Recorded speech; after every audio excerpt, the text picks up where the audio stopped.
你有没有经历过这种感觉，就是想做或者想完成某一件事情时，总停留在想象这一步，永远没有行动，而不断在精神上内耗着？那今天我们分享的这本书，能够让你在纷乱的情绪和精神内耗中找到出口，让你在工作和生活当中都能体会到什么是真正的幸福，让幸福像水一样，每一天都流淌在你的身边。而我们今天要分享的书是米哈里·契克森米哈赖写的《心流》。你好，欢迎来到意林读书，每天一本好书，带你踏上思维与财富的双重升级之旅。在正式开始之前，我们来看2个故事。在书中，米哈里引用了《庄子》当中的故事庖丁解牛。庖丁，一个名叫丁的厨师为魏文惠王杀牛，顺应天然之道，从筋骨之空隙游刃有余。文惠王说：“悉妙呀，技术如何达到如此高超呢？”庖丁解释说：“臣以神喻而不以目视。”米哈里说，以神喻的这个喻字，就是一股洪流带领的结果。他根本就不是拿眼睛看这头牛，他是用自己的全副身心去感受那头牛，让自己的刀和那头牛融为一体，然后快速的切割。所以别人的刀用上半年就损坏了，他这把刀用了10年，光洁如新。这种感受就是心流的体验。还有一个故事是卖油翁，他拿出一个葫芦放在地上，把1枚铜钱盖在葫芦口上，慢慢的用油勺舀油注入葫芦里，油从钱孔注入，而钱却没有沾到一丁点油。旁边的人问：“你怎么做到的？”卖油翁说：“为手熟耳。”他沉浸在这件事情当中，达到了一种完全享受的状态，这就是心流。大家有没有发现，在庖丁和卖油翁做事情的时候，他们的内心是极度平静的，他们对他们的工作是极其熟练的，完全不需要去刻意的追求什么。这就是他们在工作当中已经达到了一种心流的状态。那本期视频，我们就从3个方面讲心流理论。1. 只有学会掌控意识的人，才能决定自己的生活体验，从而达到幸福的境界。我们说，想要提升生命体验，落脚点在于体验。体验，也就是人们如何感受生活。它是纯粹的主观感受，不管你是个天才还是个平凡人，它都只跟你自己有关。但这个体验也是你最真实感受。我们从生活中得到的快乐，归根结底取决于心灵如何过滤和阐释日常体验。体验每个人每天都有，幸福就像是考核体验好坏的指标。如果人们的生活体验不好，自然就不会有幸福感。那么我们就来看看，人类不幸福的根源是什么，也就是为什么感觉体验不好。往大了说，在宇宙创造之初，它就不是以人类的安逸舒适为念的。从生物演化的角度看，我们的祖先跟其他生物一样，在这个危机四伏的地球上生存，除了要躲避洪水猛兽，还要时刻跟病毒微生物抗衡。米哈里特别有意思地把人类和动物的意识进行了比较。同样是在恶劣的条件下，动物只是在本能驱使下行动，它们不会想那些跟生存无关的信息。比如一头狮子饿了，就只盯着猎物，吃饱了的狮子就躺在那里晒太阳，注意力完全集中在温暖的阳光中。它还没有进化到可以感受沮丧和绝望。只要没有外界的威胁，动物就能自得其乐。你看，会自作自受，自己给自己找麻烦的动物只有人类，因为人跟动物比，神经系统过于发达了。虽然敏感有利于人类生存，但这也同样带来了人心的不好伺候。因为人类只是为了求生存而控制外部环境，这一点也不能减少世界带给我们的混沌感。也就是说，大自然选择出的生理机制，只是用来服务生存繁衍的，并没有增加幸福的功能。当然，大自然也不是一个冷血的暴君，在进化的过程中，人类还是有一些享受快乐的机会，那就是感官的享乐，比如品尝美食美酒，吃饱喝足后的休息时光，还有体会性爱乐趣等等。也有一部分人认为享乐就是幸福，米哈里认为这是一种对幸福的曲解。他非常清楚地看到了人们追逐享乐的本质，其实是基因为了物种延续设置的一种奖励机制。我们再从社会学的角度看看人类不幸福的根源。面对浩瀚宇宙，人类始终是渺小的，这种无力感可以从很多远古神话还有宗教中读出来。不论是爱斯基摩人、亚马逊盆地的猎人、印第安人，还是澳洲土著、中国先民，都用神话构建了一个有序的世界，认为我们身居宇宙的中心。这样的文化起到了一种精神保护作用，保护他的子民不为极端的生存条件忧心，也可以说这是一种极端年代的社会控制。当然这是古代，人类走到现在早已远离了远古残酷的生存状态，平安的活着不是什么问题，但人类还会有不断滋生的欲望。当你已经有了充足的食物和舒适的居所，你就会满足吗？并不会。大多数人还是会陷入到期望值不断提高的恶性循环，得到的更多，想要的也越多。很明显，尽管人类的物质力量增强了几千倍，但在改善内心体验上却并没有明显的提高。社会驱使着人们追逐更多财富，米哈里看来，这也是对幸福的一种曲解。在现代文明中，财富和地位是很重要的幸福象征，人们觉得只要有了钱，生活就可以改头换面。这种认知的形成有合理的依据吗？有一则点石成金的预言，说麦达斯向神祈求成为最富有的人，神给了他点石成金的力量，只要触及到的东西都会变成金子。他乐疯了，但是不久后就饿死了，因为他碰到的食物也都成了金子。你看，古老的预言早就告诉我们，控制外在条件并不会让人活得更好。已经有越来越多的调查显示，人们的财富达到一定水平后，幸福感并不会再随着财富的持续增长而增长。也就是说，社会认可跟生活品质没有必然关系。作者米哈里看来，认为获得财富就可以获得幸福，那只是一种社会控制的手段，用幸福作为诱饵，让人们沉浸其中。比如一方面，银行把我们塑造成拼命赚钱存钱的公民，一方面商家鼓励我们用辛苦赚到的钱来消费。如果只追求社会认为你应该追求的东西，那么即使你得到了这些，你的满足感也是来源于别人的认可，你的精神生活终究还是被社会控制着。所以澄清了社会控制和基因驱使这两种幸福误区，也许你已经发现，只有做自己意识的主人才有幸福可言。人类在复杂社会中生存，确实要为实现一些目标隐忍和牺牲，但米哈里认为，不要因此成为傀儡，那样只会让自己成为被人利用的工具。进一步来说，就是不要以社会的奖赏，而要以自己能够控制的奖赏作为目标，让控制自我意识的权利回到自己手中。对基因驱动的肉体欲望的超脱也是一样。做自己意识的主人，意味着我们自己享有决定生活体验内涵的自由。要控制意识，我们就要了解人类意识运作的方式。米哈里在心流理论中的最大创新，就是借用了物理学中的熵的概念来考量意识，提出了精神熵这个概念，用来指代意识趋于无序的状态，这也是全书的亮点。2. 如何控制意识，对抗精神熵，保持意识的井然有序。米哈里、契克森米哈赖通过了一种实证的研究方法，帮我们定义了幸福是源自我们内心的秩序这么一个结论。所以在这里边，他引入了一个非常有意思的物理学概念，叫做熵。熵是度量混乱程度的一个单位。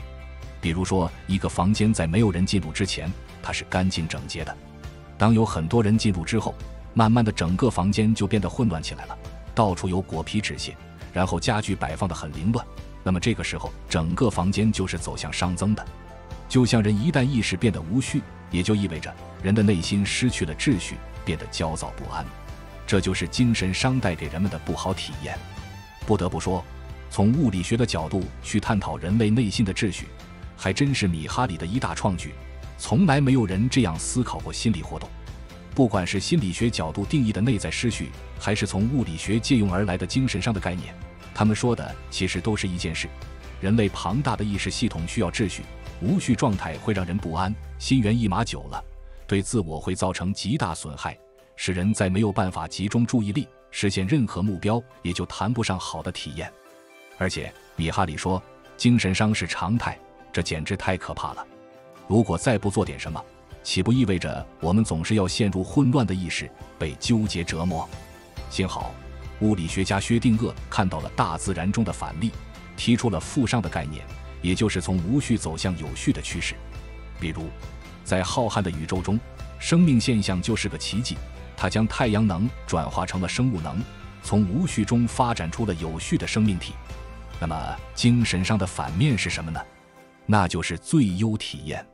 所谓的最优体验跟精神伤正好是相反的，你可以把它理解为精神的负伤。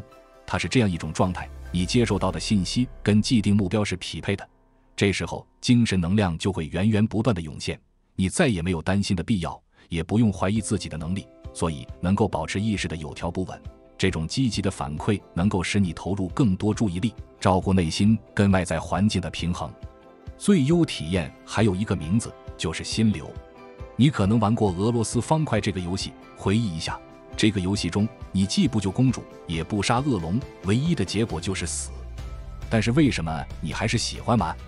因为其中不断调整的难度和技术让你进入了心流状态。为了体验过程的快乐，结果是什么反而不重要了。瞧，这就是心流能够提升体验的心理机制。说白了，专注让人快乐，注意力能够一直留在当下的事情中，不用想结果，也不会分心，内心的统一感受成就了美好体验。处在心流当中时，你并不会感到快乐，因为你专注在做事，连自己是否快乐都忘了。但是任务完成后，当你回味刚刚发生的事，你的内心就会油然而生一种满足感，这种满足感让你快乐。3. 如何达到心流呢？可能你会认为，生命中最幸福的时刻是可以什么都不想，完全放松的时候。其实不然，虽然这个时候也感到快乐，但最优体验却不是发生在这个时候。最优体验发生在一个人为了一个艰巨的任务辛勤付出，把体能和智力发挥到极致的时候。只有在此时，人们才感觉有能力控制自己的行动，主宰命运，这就是最优体验。它完全是人类自己缔造的，就像游泳健将刷新纪录，攀岩高手又攀登到一个山顶。他们在拼搏时并不会觉得愉快，可能还会肌肉酸疼、精疲力竭，但活动结束后，他们会觉得特别满足，甚至体会到这是生命中最美妙的时刻。这种日积月累的生命体验汇集在一起，成就了一种自行决定生命内涵的参与感，这就是人们能够想象的最接近幸福的状态。那么心流的出现需要具体满足哪些条件？首先我们说说心流产生的第一个条件，那就是清晰的目标。心理学实验发现，相对被迫做一件事，当一个人没事可做，漫无目的的时候，才是体验最差的时候，他的精神会涣散。俗话说，没有精气神也会陷入忧虑、恐惧和无聊这些负面情绪。而目标明确的人，自尊心也强。美国哲学家和心理学威廉·詹姆斯说过，自尊心的强弱取决于期望与成功的比例。因为目标定得太高，成功次数太少，这个人的自尊心就会长期得不到满足，他的体验自然很差。相反，若是没有目标，那更谈不上自尊心的满足。可见，目标对于一个人的重要性。不论行动的目标是主动还是被动，都比漫无目的的行动来得好。当人们面对一个清晰的目标时，就会采取一些手段来达成这个目标。比如登山者会给自己设置登顶的目标，这样他才会知道该组织什么装备，走哪条路线，为可能遇到的困难做准备。这时候人的内心就是明晰的。其次是及时反馈，它能让人在每完成一步之后，立马知道自己做的究竟好不好。登山的人每攀登一步便知道自己的位置又上升了一截。清晰的目标和及时反馈是相辅相成的。没有清晰简单的目标，根本不可能有反馈，因为你不知道做到了没有。大部分人不容易坚持目标，是因为他们的目标都是模糊不确定的。比如健身，每次尽力做就是一个不清晰的目标，你的大脑还需要在努力的时候反复思考是不是尽力了，很难投入。但是如果把目标设定到每组12次，组间休息30秒，实在做不到就放下，这就是个清晰能反馈的目标。及时反馈能够让你不至于浑浑噩噩，而时刻清楚自己在做什么。除了明确的目标和及时反馈，还有一个帮助达成心流的条件，就是挑战的难度和能力的匹配。高能力做低挑战的事容易无聊，低能力做高挑战的事容易焦虑。如果做一件事不是无聊就是焦虑，这体验怎么会让你坚持下去呢？而在焦虑和无聊之间，有一个神奇的空间，人在其中很容易进入专注状态，这就是心流通道。更加精确地说，当难度略高于技能 5% 至 10% 的时候，最容易有心流。使出浑身力气登上顶峰的人，也在挑战和能力之间找到了平衡。在目标明确，能够得到及时反馈，并且挑战和能力相当的情况下，也就满足了创造心流的3个条件。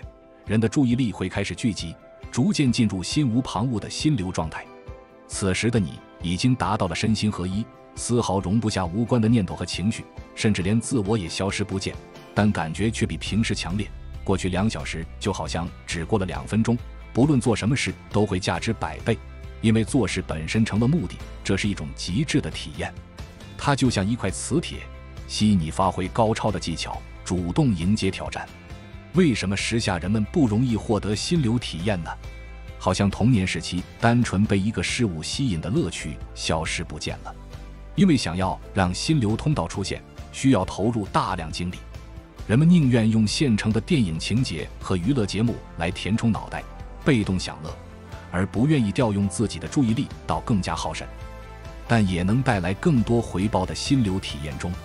这就是我们说的第3个观点：清晰的目标、及时反馈、挑战与能力的配合，创造了心流体验。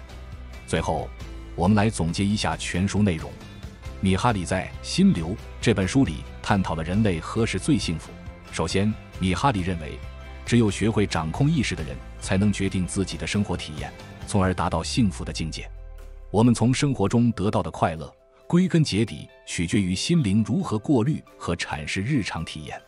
我们内心的和谐跟我们控制宇宙的能力毫无关系，因为我们只是为了求生存而控制外部环境，这一点也不能减少世界带给我们的混沌感。沉浸在基因带给我们的享乐，只能得到暂时的快乐，而追逐社会认可的财富目标，也让人们成为了社会控制的傀儡。所以，追求内心的和谐，只能从掌控意识入手，成为自己的主人。其次，能够对抗精神伤就是最优体验，它能够保持意识的井然有序。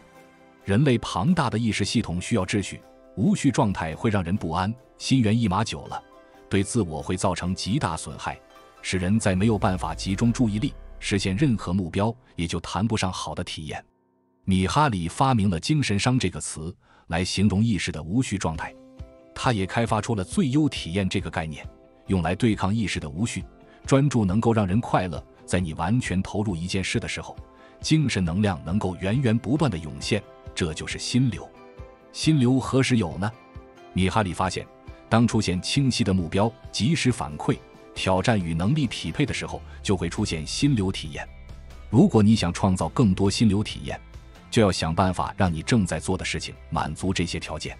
本期就到这里，如果您觉得我们的视频不错的话，欢迎点赞、订阅并转发给身边的朋友，我们下一期再见。